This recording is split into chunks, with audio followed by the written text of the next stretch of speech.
Hola, ¿qué tal? Qué alegría estar aquí nuevamente con cada uno de ustedes compartiendo esta experiencia de Fe Miserere. Hoy con un nuevo look intenté solidarizarme con José Miguel, entonces estoy también calvito como él, pero es una gran alegría estar aquí compartiendo nuevamente, como les digo, como de igual manera recordar, pues aquí quien les habla, Adenauer, también conocido como ADBA. Ya somos, en este caso, dos calvitos. Somos dos calvitos. Saluda, José Miguel. Saluda. Y hola. Hola. Hola. Ya somos dos calvitos los que estamos acá en este momento compartiendo con ustedes esta experiencia. Pero bueno, entonces vamos a tratar precisamente en el día de hoy una temática que es bien, pero bien interesante, y es nada más y nada menos que la historia de la salvación como ese camino de amor de Dios, de amor con Dios, ¿sí? Y por eso vamos a iniciar con la oración, vamos a ponernos en la presencia del Señor para que de esa manera sea Él el que vaya guiando nuestros pasos, el que guíe nuestro camino y que de igual forma vaya mostrándonos cuáles son los pasos a seguir de la mano suya, que es esa mano misericordiosa. En el nombre del Padre, del Hijo y del Espíritu Santo. Amén. Con entrega, Señor, a ti venimos. Escuchar tu palabra deseamos. Que el Espíritu ponga en nuestros labios la alabanza del Padre de los cielos. Tu palabra, Señor, se convierta en nosotros en la luz que a los hombres ilumina, en la fuente que salta hasta la vida, en el pan que repara nuestras fuerzas, en el himno de amor y de alabanza que se canta en el cielo juntamente. Gloria a ti, Padre nuestro, y a tu Hijo el Señor Jesucristo, nuestro hermano, y al Espíritu Santo bondadoso, que ahora pone tu palabra en nuestras manos. Danos la gracia generoso de estudiarla con el alma en tu regazo. Amén. Espíritu Santo, fuente de luz divina, ilumínanos y santifícanos. Espíritu Santo, fuente de luz divina, ilumínanos y santifícanos. Espíritu Santo, fuente de luz divina, ilumínanos y santifícanos. San Ignacio de Loyola, ruega por nosotros. Bueno, pues entonces en esta ocasión vamos a iniciar con una frase que es bien interesante y que nos ha de hacer meditar sobre el tema que trataremos en esta ocasión. Es del Catecismo de la Iglesia Católica en el numeral 73 y dice: Dios se ha revelado plenamente enviando a su propio Hijo, en quien ha establecido su alianza para siempre. El Hijo es la palabra definitiva del Padre, de manera que no habrá ya otra revelación después de Él. Ojo, esto es muy importante. Dios se nos revela plenamente en su propio Hijo, que es Jesucristo. Y de esa manera, Él, que es la palabra definitiva, nos da a conocer todo lo que Dios quería transmitirnos. En esta ocasión vamos a intentar reflexionar bellamente sobre la esencia de esta palabra y cómo vamos a dividir esta sesión en tres partes importantes. La primera es la historia de la revelación. La segunda, vamos a adentrarnos en ese misterio de Jesús como plenitud de la revelación. Y luego vamos a intentar ver cómo la fe es ese motor que nos alienta, que nos anima a vivir siempre de la mano del Señor. Pero para conocer esta historia de la revelación, les invito a que atentamente intentemos escuchar o ver más bien este video que nos va a dar una luz de apoyo acerca de cómo es esa historia de la Biblia y así poder abrir el corazón a aquello que Dios quiere transmitirnos en esta ocasión. La Biblia es un libro importante, pero es muy largo. Sí, es una colección de muchos libros escritos en un largo periodo de tiempo, pero todos juntos cuentan una sola historia. Entonces, ¿cuál es la historia de la Biblia? Bueno, comienza presentándonos aún hermosamente al autor de toda la realidad, un ser llamado Dios. Y Él tiene el poder de tomar el oscuro caos del mundo no creado y traer orden y belleza. y un jardín lleno de vida. Para coronar este logro, Dios designa a estas criaturas llamadas humanidad. O en hebreo, Adán. Ellos son creados a la imagen de Dios. Lo que significa que están comisionados para gobernar este hermoso mundo en el nombre de Dios, desarrollando todo su potencial y creando todavía más belleza y orden. Esta es una historia de los humanos usando su poder para hacer obras significativas y dadoras de vida. Pero la pregunta es, ¿cómo? Sí, la humanidad ahora se enfrenta a una decisión que se representa con un árbol frutal. Así que los humanos podían asociarse con Dios y encontrar libertad al confiar en su conocimiento del bien y del mal. O podían tomar el poder y definir el bien y el mal por sí mismos, lo que los matará, advierte Dios. Ellos escuchan la voz de una criatura oscura y misteriosa que les dice que la decisión es muy simple. Tomen el fruto, les dará poder y libertad para gobernar el mundo en sus propios términos. Así que ellos escogen este conocimiento y como resultado se vuelven sospechosos y defensivos. Esto lleva a relaciones fracturadas, luchas violentas de poder y eventualmente a una civilización entera, Babilonia, que ha redefinido el mal como bien. Así que Dios dispersa este proyecto humano corrupto. Aquí la historia de la Biblia da un giro importante. Nos acercamos a la historia de un hombre y una mujer que salen de Babilonia, Abraham y Sara. Sí, Dios promete que de ellos surgirá un nuevo pueblo, una nación que tiene otra oportunidad de tomar la decisión correcta. Si tienen éxito, se abrirá un nuevo camino hacia adelante para el resto de la humanidad. Esta es la razón por la que el resto de la historia de la Biblia se trata de esta familia. Y las cosas no salen muy bien.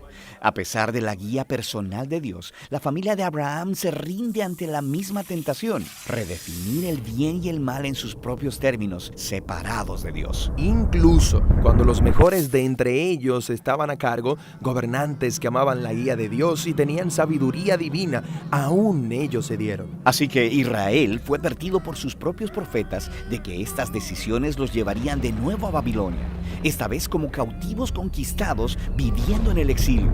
Esto es exactamente lo que sucedió. Así que, incluso con la guía personal de Dios, Israel falla. ¿Quién podría lograrlo? Bueno, los profetas dicen que la historia no ha terminado.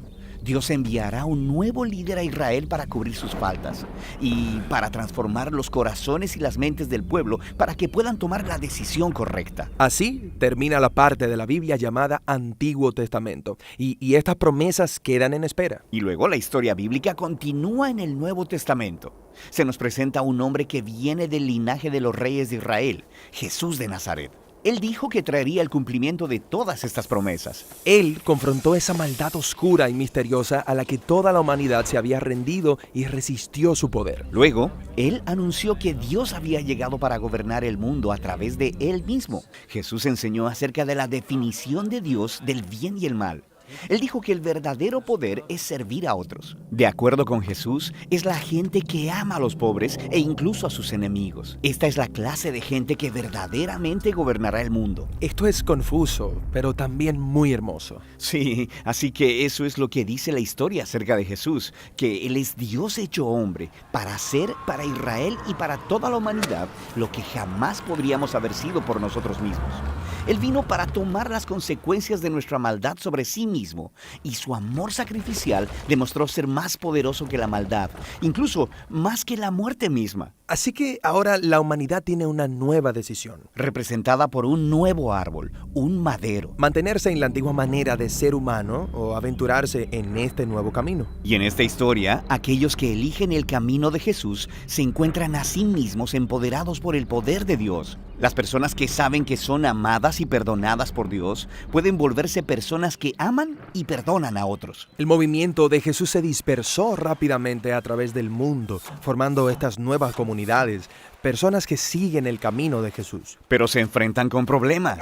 Había persecución externa por parte de las personas en autoridad, e internamente había confusión, incluso transigencia. Sí, porque seguir a Jesús es muy difícil. Así que los líderes del movimiento llamados apóstoles escribieron cartas para consolar y desafiar a estas comunidades, para permanecer fieles en el difícil camino de Jesús. Y ellos son llamados a esperar el día en el que Jesús vendrá y cambiará todo. Así que la Biblia termina apuntando hacia el día en el futuro cuando todo lo malo será corregido, cuando el mal será erradicado, el cielo y la tierra serán unidos y la humanidad podrá gobernar el mundo, juntos en el amor y el poder de Dios. Ok, así que esa es la historia de la Biblia. Ella contiene juntos todos estos libros. Lo que es interesante es que cada libro contiene una clase diferente de literatura que contribuye a la historia de manera única.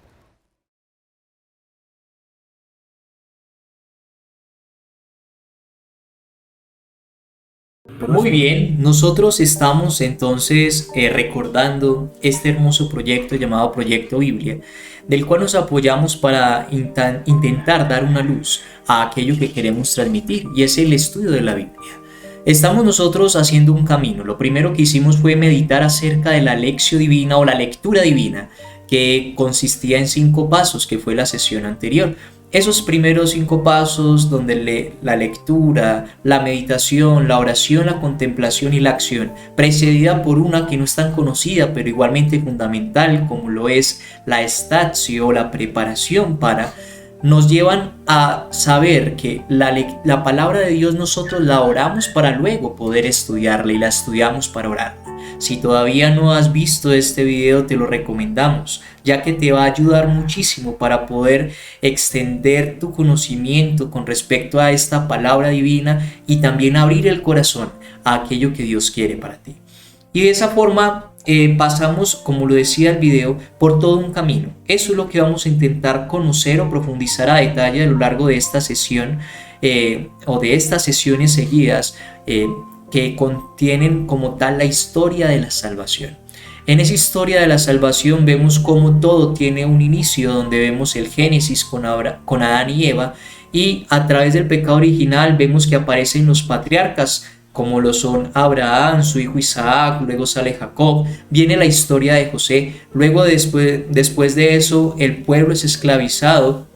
En medio de la esclavitud aparece Moisés, viene la liberación, después de la liberación está el momento en el cual ellos empiezan a caminar por el desierto, luego vienen los jueces, el primero de ellos que es Josué, empiezan a liderar el pueblo y ahí aparecen jueces como Débora, aparece Sansón, aparecen otros, en medio de ello hasta que aparece la monarquía donde el pueblo elige a Saúl. Después de elegir a Saúl viene el rey David y así viene la monarquía hasta que llega como tal la profecía, ¿sí? En medio de la monarquía aparecen también los profetas, donde está Isaías, donde está Ezequiel, donde vemos a Amós, están los profetas mayores y menores, y después de eso viene la plenitud de la revelación que es en Cristo Jesús.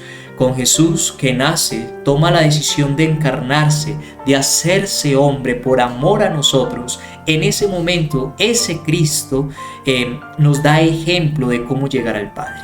Y en ese ejemplo, lo que hace el Señor es instituir ese mandamiento del amor y planificar la ley. En el amor a Dios sobre todas las cosas y al prójimo como a sí mismo. Porque como lo veremos en algunas sesiones, esta relación, o más bien, la vida espiritual es relacional. Y la proyección que tenemos de la relación con Dios está muy unida de forma, podríamos decirlo, muy sustancial con la relación que tenemos con el prójimo. Por eso dirá San Juan, si tú dices que amas a Dios pero no amas a tu hermano, eres un mentiroso.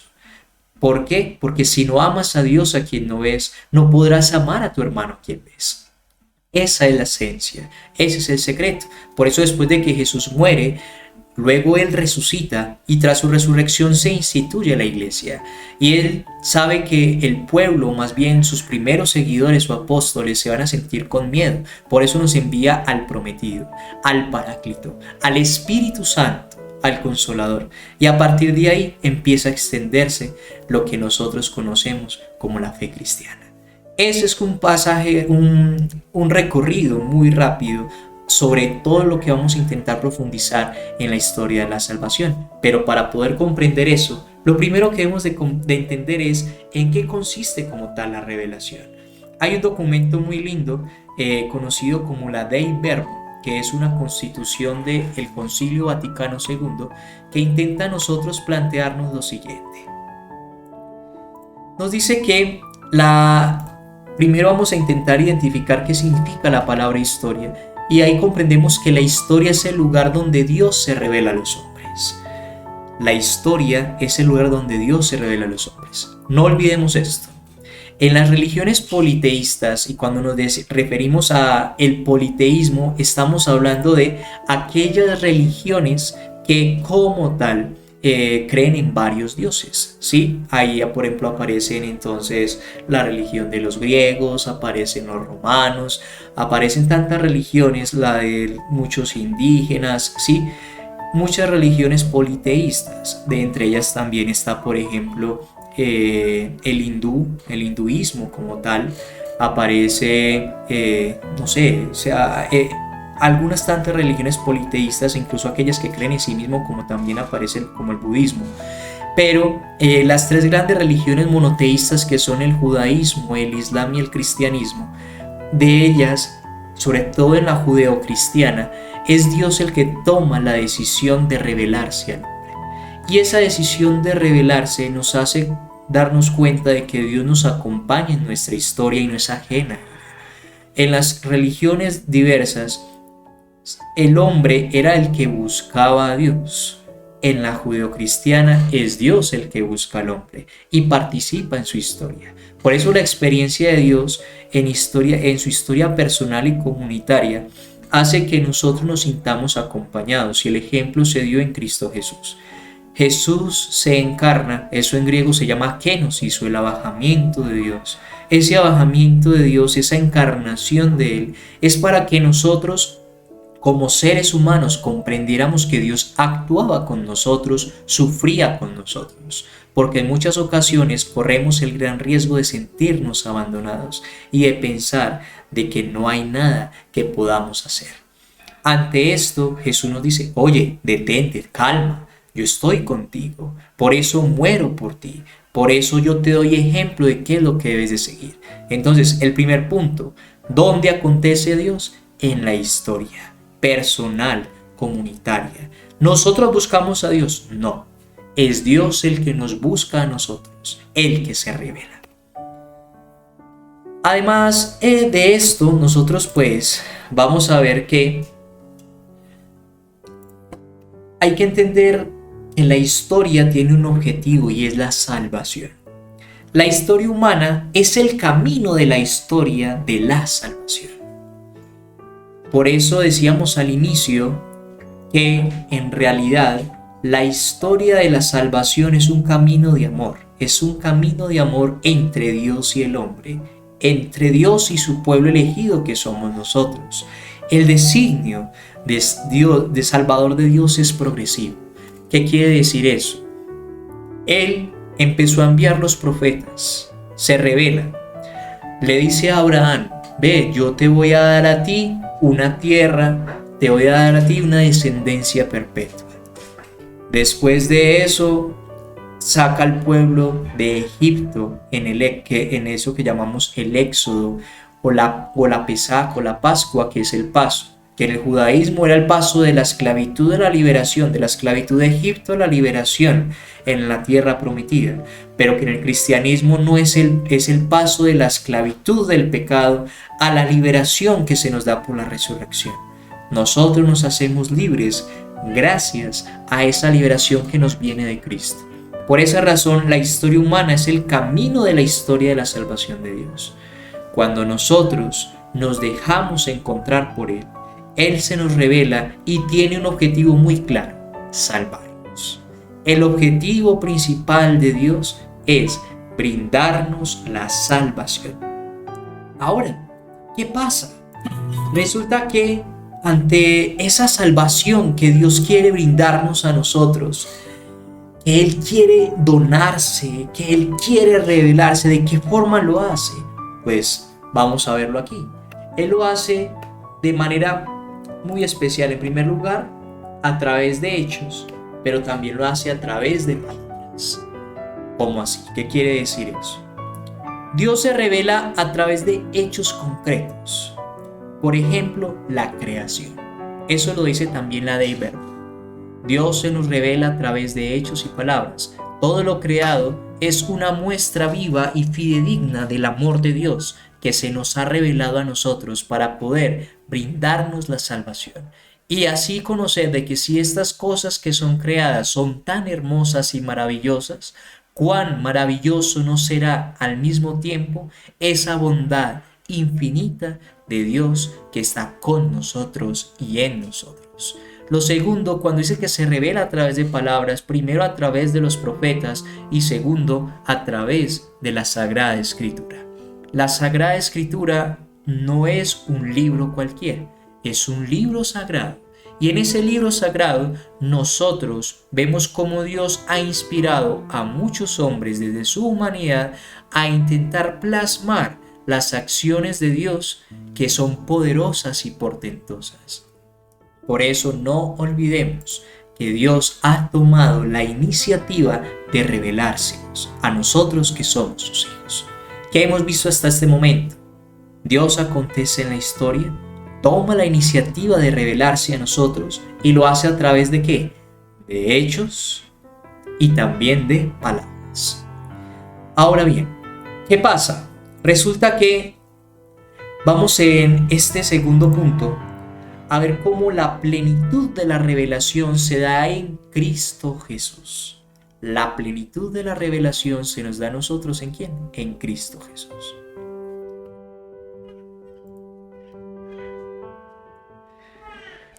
Primero, debemos intentar reconocer que Jesucristo es la plenitud de la revelación. Decíamos ahorita que la revelación es progresiva. Y cuando decimos que es progresiva, significa que es paso a paso. Dios no nos reveló todo de una vez. De hecho, hay una parábola muy bella donde dice que el Señor tenía un viñedo, sí, el patrón, y envió primero a sus criados y de esa manera intentaba recoger la cosecha del viñedo, pero los criados lo que hacían era matarlo al enviado del patrón. Finalmente él toma la decisión de enviar a su hijo porque cree que así van a entender, pero lo que hacen es que también lo matan. Este es un ejemplo claro del reino de Dios y de la acción de Dios. Él progresivamente nos empezó a revelar. Él primero se acercó a nosotros, se hizo conocer, se dio a conocer, se desveló, después dio una promesa y ante esa promesa también puso una ley. Mire que el primero se apareció a Abraham, pero la ley viene con Moisés en el monte Sinaí. Entonces nos da unos mandamientos y los mandamientos no son algo que quiera nos amargar nuestra vida, no. Los mandamientos lo que buscan es hacernos libres. Eso es como cuando en Colombia nosotros, o en Medellín concretamente, vamos al metro. En el metro hay una línea amarilla y nos dicen no pasa de la línea amarilla por su seguridad. Esa línea amarilla es un límite y ese límite lo que busca es darte vida, hacerte libre, porque sabe las personas responsables del metro que si tú pasas ese límite, esa línea, en ese momento morirás. De igual manera sucede con los mandamientos. Los mandamientos de la ley de Dios son un límite que nos garantizan la libertad, el ser felices y el ser libres. Entonces, ¿qué sucede? Resulta que Cristo se convierte para nosotros en verdadero Dios, ya que su identidad y su obra han mostrado verídicamente que todas las promesas que estaban en el Antiguo Testamento llegaron a la plenitud en Cristo Jesús. Y segundo, es una prueba de salvación entre la relación de Dios con el hombre. Recordemos que en el momento en el cual Adán y Eva, nuestros primeros padres, que son el signo o el símbolo de toda la humanidad de hombres y de mujeres, en ese preciso momento el cielo se cierra. Cuando el cielo se cierra, en ese instante todos van a lo que se conoce como el Sheol o el infierno, que nosotros incluso mencionamos en el credo. Pero ese Sheol era el lugar de los muertos donde había justos e injustos. Jesús lo que hace después de morir es bajar al Sheol y llevarse consigo a los justos al cielo, a ese estado de cielo y de eternidad. Por eso Él, siendo verdadero Dios y verdadero hombre, también es una prueba clara de salvación para nosotros. Además de que Él renueva la alianza y la actualiza en una relación viva. Nuevamente, la cruz, que incluso vemos allí en pantalla, tiene un madero vertical, que es signo de la relación de Dios, de Jesús con Dios. Y al mismo tiempo nos muestra un madero horizontal, que es el signo de la relación de Jesús con el hombre y que también aplicamos para nosotros, la relación nuestra con Dios y la relación nuestra con nuestros hermanos. Por eso la cruz es un signo de entrega y de conexión. Por eso la cruz es prueba de salvación. Después, nosotros vemos que al ser progresiva, Dios lo hace de una forma pedagógica, porque Él sabe que no vamos a comprenderlo y entenderlo todo de una vez. De hecho, hay una imagen que nosotros tenemos acerca de las postrimerías, que son el cielo, purgatorio e infierno, y lo vemos como un lugar. Nosotros el infierno lo imaginamos como muchas llamas y el cielo como nubecitas donde hay paz. Pues resulta que Dios, que habla un lenguaje divino, se abaja a nosotros en un lenguaje humano. Por eso no significa que el cielo sea así. De hecho, en el catecismo vemos que dice que las postrimerías son estados de alma, no son lugares. El cielo no es un lugar, es un estado de nuestra alma. El infierno no es un lugar, es un estado de nuestra alma. Y el purgatorio también, que de hecho se intentan traducir de la siguiente manera: el cielo es el ahora en el Señor. El purgatorio, el ya casi pero todavía no, es un estado de purificación, donde ya casi veo a Dios pero todavía no puedo porque tengo que limpiar mi alma. Y finalmente tenemos el infierno, donde está el nunca, que significa que yo nunca voy a estar ante la presencia de Dios por mi propia libertad, por mi propia decisión. Ahora, ¿qué pasa? Ante esa pedagogía divina, Dios se nos revela a nosotros, dice la Dei Verbum, a través de patriarcas y matriarcas, a través de Moisés, a través de los jueces, de los profetas y de los defensores de la fe. Los patriarcas y matriarcas. Entonces vemos a Abraham, Isaac, Jacob, sus 12 hijos, donde están Rubén, está Judá, está Benjamín, y los 12 hijos que son los nombres de las 12 tribus de Israel. Moisés, que fue el elegido, que recordemos que significa salvado entre las aguas, y que fue el que Dios utilizó, el instrumento utilizado por el Señor para sacarnos de la esclavitud, o sacar el pueblo de Israel concretamente de la esclavitud a la libertad. Los jueces, que son los que gobernaron el pueblo, donde el primero fue Josué y allí vinieron otros. Después vinieron los profetas mayores y menores, y finalmente los defensores de la fe. Esos defensores de la fe son posteriores incluso a la plenitud de Cristo. Y esos defensores que después de que el Señor envía al Paráclito, que es el Espíritu Santo, el Espíritu Divino, nos dice: vení, yo estoy contigo, ¿sí? Y en medio de ese estar contigo, mi corazón también se traduce en ti, está para ti. Por esa razón es que nosotros vemos cómo Dios actúa en el hombre, y no de cualquier manera, de forma pedagógica. ¿Qué pasa? Vamos a ver entonces, intentando recapitular, que Jesús, siendo la revelación, se nos hace a nosotros verdadero Dios y promesa de salvación de una forma pedagógica, porque Él estableció una alianza. Y esa alianza es nueva y es definitiva, ya que con su encarnación y misterio pascual llevó a cabo la obra de salvación. La alianza que Jesús hace es nueva. Nosotros, cuando nos vayamos a adentrar en el estudio de la Sagrada Escritura, cuando empecemos por el Génesis a hacer un paso hasta llegar al Apocalipsis, vamos a ver cómo hay una alianza nueva. Y esa alianza, el Antiguo Testamento nos profetiza a Jesús. El Nuevo Testamento es cumplimiento de esa profecía. Por eso, el Antiguo Testamento es proyección del Nuevo y el Nuevo es cumplimiento del Antiguo. No podemos separar el uno del otro. En el momento en el cual vemos a Cristo, cuando nosotros vamos a ver la Biblia. Leer la Biblia, decía San Jerónimo, es conocer a Jesús, es conocer a Cristo. ¿Cuál es la encarnación? Ese momento en el que Dios se hace hombre. El misterio pascual, pasión, muerte y resurrección. A través de esto Dios nos salva y con él culmina como tal la revelación. Ojo, esto es muy importante, esto que voy a afirmar ahora.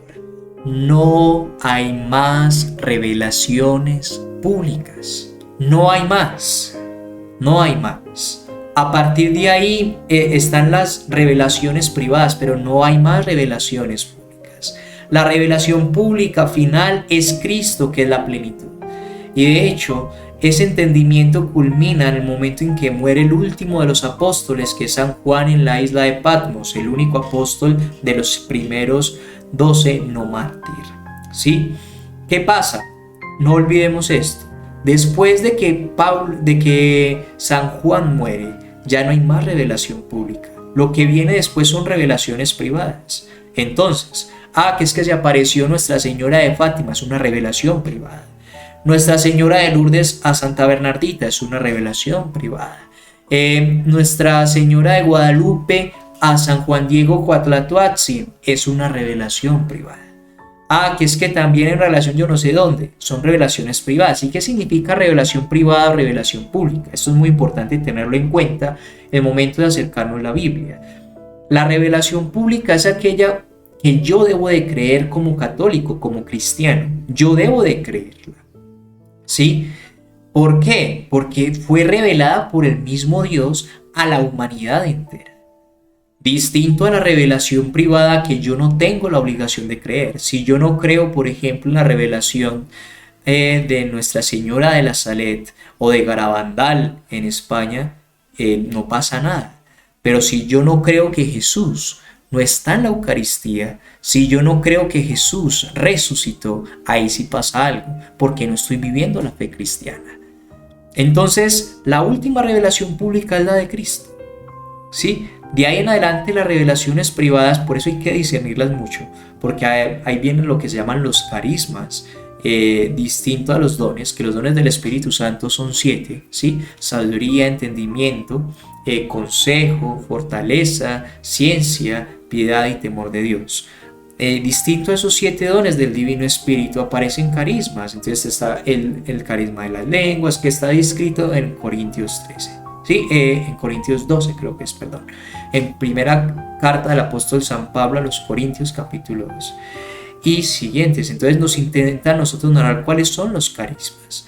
Pero esos carismas hay que discernirlos porque pueden venir de Dios o pueden venir del mal espíritu.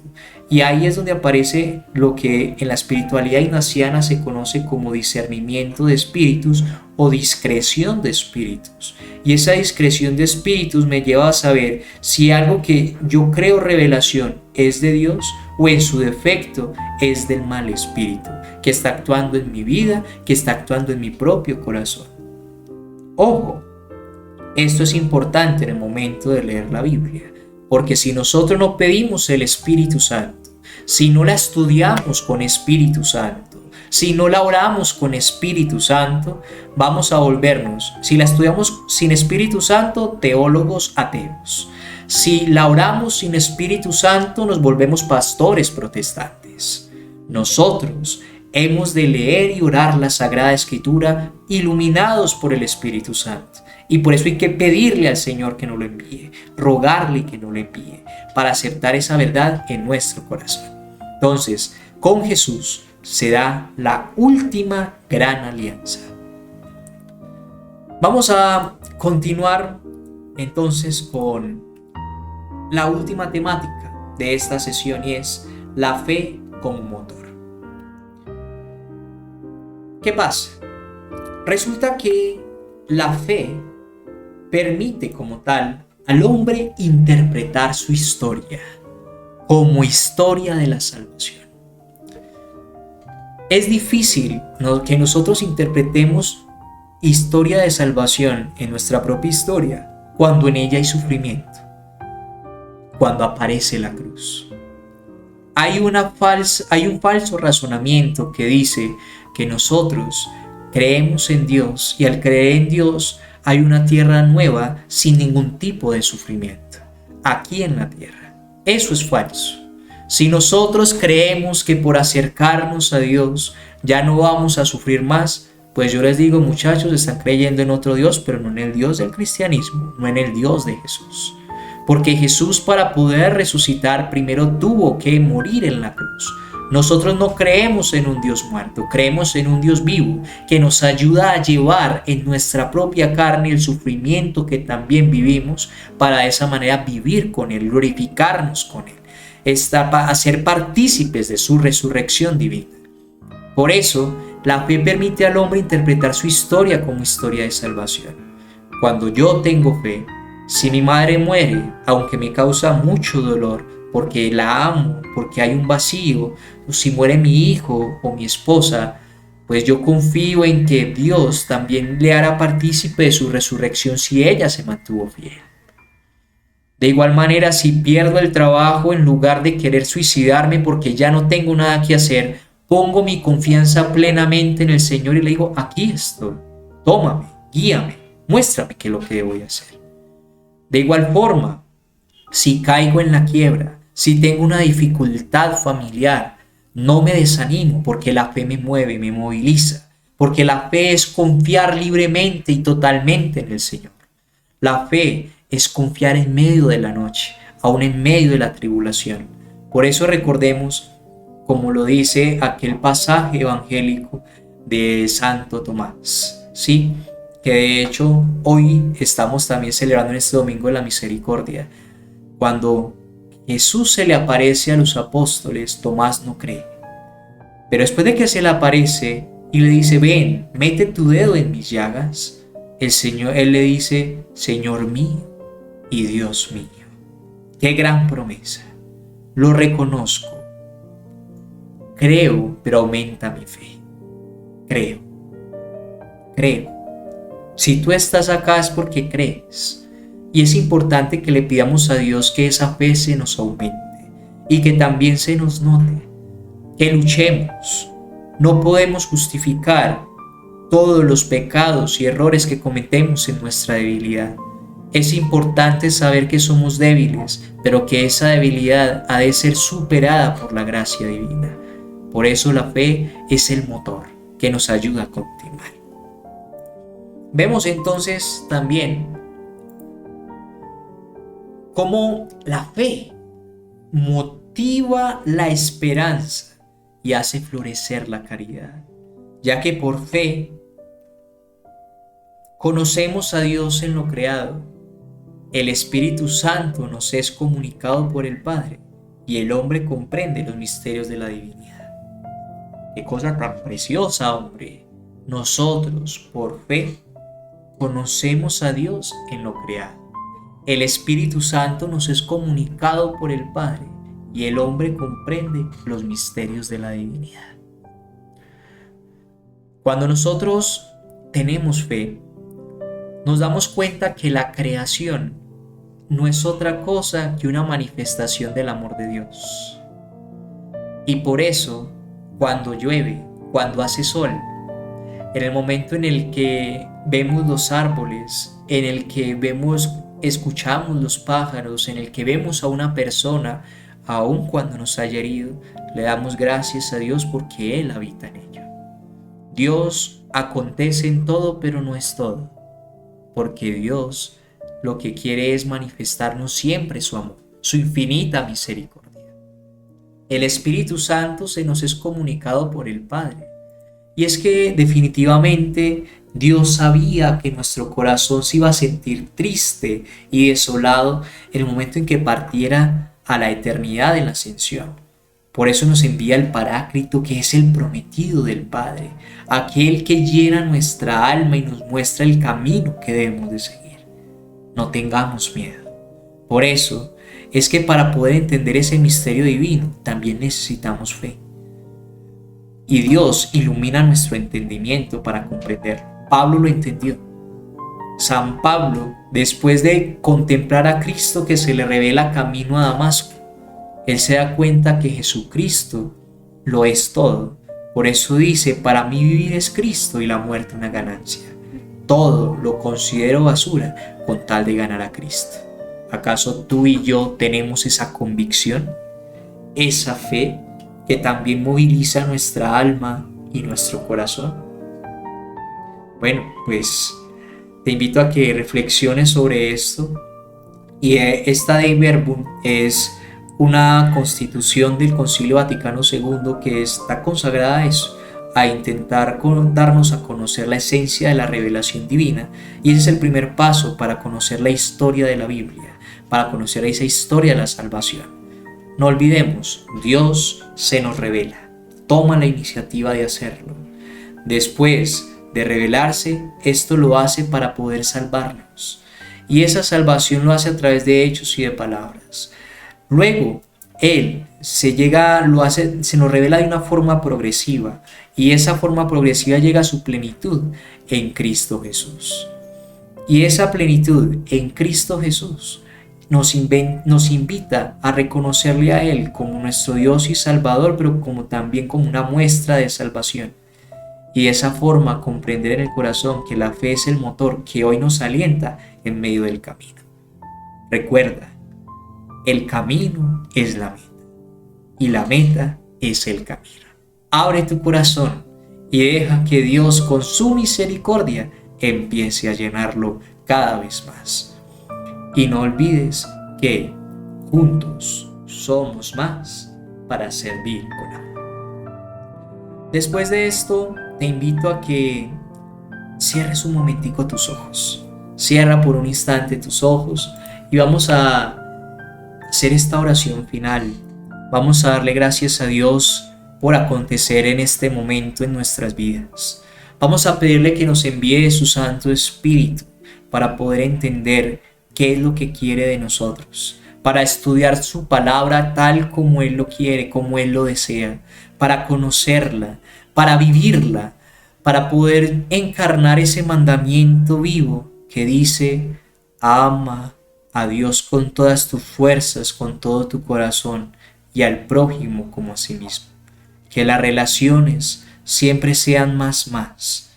Esa relación donde me importa tanto Dios como el prójimo como yo mismo.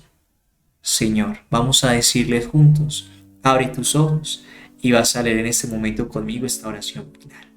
Yo quiero darte gracias, Jesús, por el don de tu palabra, por el regalo que nos hiciste y nos haces constantemente a través de ella. Te pido que derrames tu Espíritu Santo sobre nosotros, para que Él nos dé el amor a la palabra que Él ha inspirado. Haz que cada día, Señor, la amemos más, que deseemos conocerla cada día más profundamente, la llevemos a nuestra vida y comuniquemos a los demás lo que hemos recibido de ti. Haz, Señor, que tu palabra inspire y anime nuestra vida personal y comunitaria. Concédenos la gracia de ser servidores de tu palabra, ya que tú nos has dado el don de ella y cada día nos enriqueces con su luz. Gracias, Señor. Amén. Dios les pague, la Reina del Cielo les guarde siempre y San José esté siempre de su mano. Y culminamos diciendo juntos: Jesús, José y María, bendecida a las familias. Jesús, José y María, bendecida a las familias. Jesús, José y María, bendecida a las familias. Amén. En nombre del Padre, del Hijo y del Espíritu Santo. Amén.